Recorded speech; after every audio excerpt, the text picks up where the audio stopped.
నాగర్ కర్నూలు జిల్లా కొల్లాపూర్లోని మినీ స్టేడియంలో రత్నగిరి ఫౌండేషన్ ఆధ్వర్యంలో ఏర్పాటు చేసిన విద్యార్థుల ప్రేరణ సదస్సులో రాష్ట్ర ఎక్సైజ్ టూరిజం శాఖ మంత్రి జూపల్లి కృష్ణారావు ముఖ్య అతిథిగా పాల్గొన్నారు. సైకాలజిస్ట్ ఎంబీఎన్ కశ్యప్ విద్యార్థులకు పరీక్షల పట్ల భయం లేకుండా విజయం సాధించడంపై మోటివేషన్ చేశారు. Ratnagiri foundation trust chairman Jupalli Arun, DEO Ramesh పాల్గొన్నారు. ఉదయం 10 గంటల నుంచి సాయంకాలం 4 గంటల వరకు ప్రేరణ సదస్సు నిర్వహించారు. విద్యార్థులు పరీక్షలపై భయం వీడి ఇష్టంతో చదివి విజయం సాధించాలని మంత్రి జూపల్లి కృష్ణారావు విద్యార్థులకు పిలుపునిచ్చారు.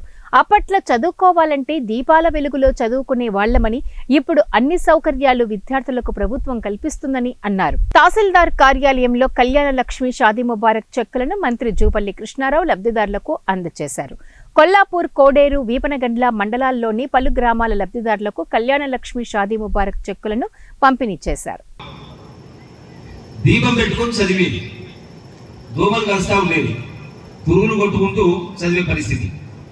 స్కూల్స్ లేవు, చెప్పులు లేవు, రసం ఉండేది కాదు, అసలు ప్రపంచం ఏదో తెలిసేది కాదు.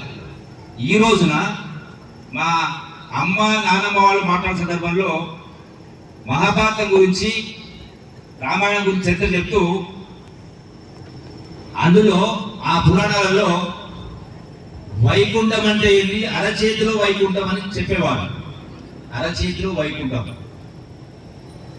కానీ నా దృష్టిలో ఈ రోజున అరచేతిలో వైకుంఠం అంటే ఇదే, సెల్ ఫోనే అరచేతి.